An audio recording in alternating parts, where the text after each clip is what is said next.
Good morning, everybody. Welcome back to Broyans Farm. The aisleways are slowly closing in here. First thing I got to do is some fertilizing. Doing these 3 rows. Turn my line on. Should start to hear it click. Yep, there it goes. Got plenty in there. Come over here, make sure that it's coming out. Perfect. And now I'll let them go for about 6 to 10 minutes, depending on how heavy they get. Ideally, we like to fertilize about once every week to 10 days. So today and yesterday, I and my family, which is my mom and dad, have been working on fertilizing all the hanging baskets. And then today they will all be finished. So then tomorrow, we should hopefully be able to start then fertilizing all of our flats and pots, stuff like that. Mom came and took over the greenhouses for me. So I just got down here to the lower high tunnel and I'm gonna till that now for the 2nd time. If you watched my previous video, you'll know that I already spread lime on this and fertilizer, got that tilled in. Then Dad went through this morning and sprayed this for things like nematodes. And now I'm gonna till that in and then we'll be ready to dig our trench and start laying fabric.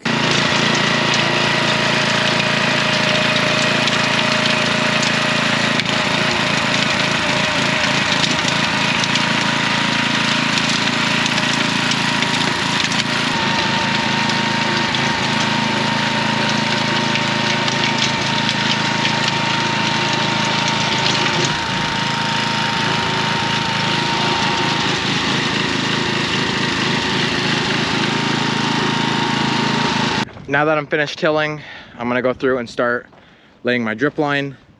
As you can see, I had to run a string, so I know exactly where my drip's gonna go, and it's nice and straight, obviously. I like to go down like 2-3 inches. This is probably like 4 or 5. I got these 2 already done. The next 2 are gonna be a little more tricky because, well, this side's good. I've got my screw set from last year, but now down there, I don't have a door for my screws to even screw into. So I'm gonna kind of just eyeball that a little bit to lay that out. And on this side, that side's done from last year, but then down here, I also had to put a new board on so my screws are gone. So I gotta do a little bit of figuring, get that figured out, but shouldn't be too hard. Then I can lay my string and dig my trench. Some people just lay the drip line right on top of the dirt, which you could do, but there's a couple problems with that. The first one is, when going through and cutting the plastic to make your hole for the tomatoes, you could cut the drip line and then you have to splice it. And the second problem is, we have mice sometimes that, I don't know, come underneath the ground. I don't know how they come in or why they come in, but anyway, they do. And then they love to chew holes in the drip line as well. So being buried eliminates both those problems.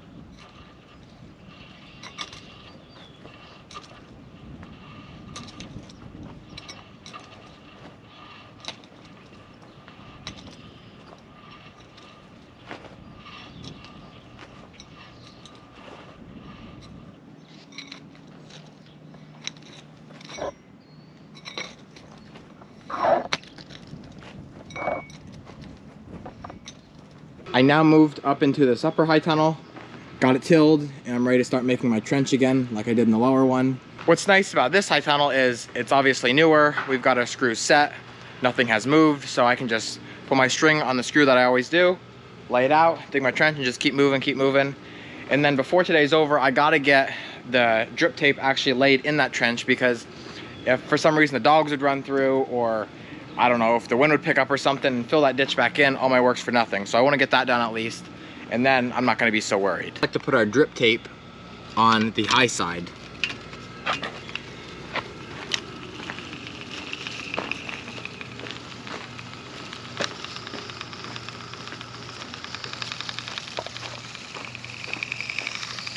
Over the years, I guess sometimes the beds move a little bit, even though I try and make them in the same spot year after year. And this drip line is kind of about right in the middle of our bed, which is where I'd prefer the tomato to be. So I'm actually, instead of going right underneath the line with my trench, I'm gonna move it off to the right just a hair. That way my tomato is sitting more in the center of the bed than off to the left.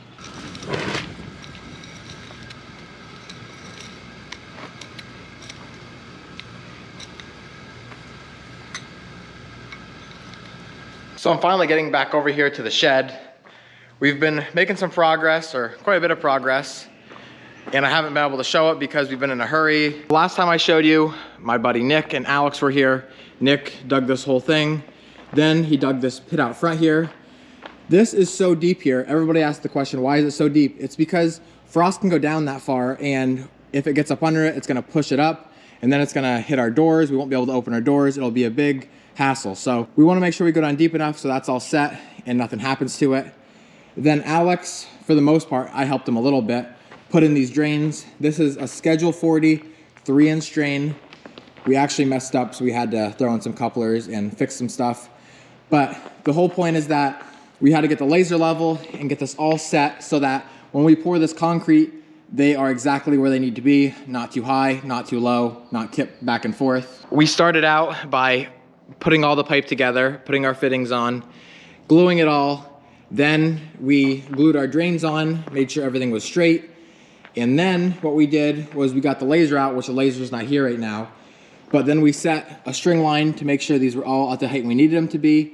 And then we just picked the pipe up in the air with the drain to the height it needed to be at. And then we pounded our rebar down through and fastened them with wire to the height that they needed to be set at.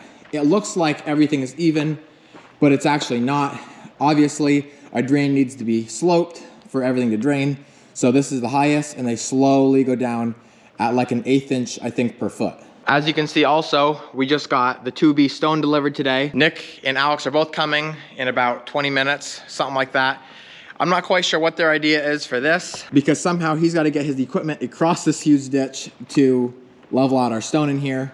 And then once that stone is graded to how it needs to be, then Alex and I are gonna come through with the form boards, form everything up, which might take a day or two. And that's all we really have, because today is Wednesday, and on Saturday, the concrete truck is coming at 7:30. We also need to drill holes into our existing concrete and put rods in. That way we can tie in our new concrete to the old concrete. And in the case that for some reason this would lift or go down, or that would lift and come down, everything stays flush and there is no hard lip there.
Jesus, always in the wet. Farmers in here.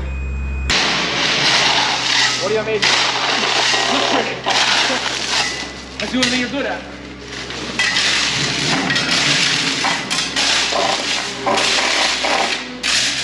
I need my white hat. Yeah, right. Yeah, I'll kick in the head. That's what you're ready.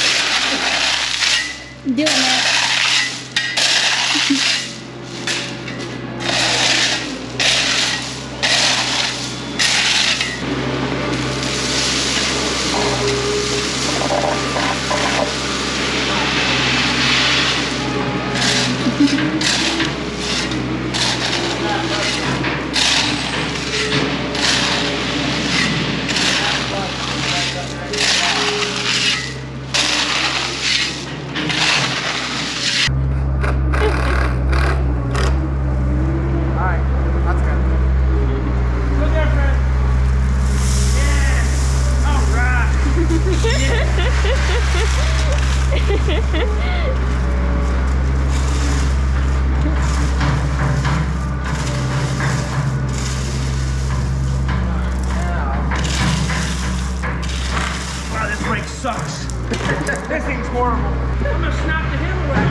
Dace.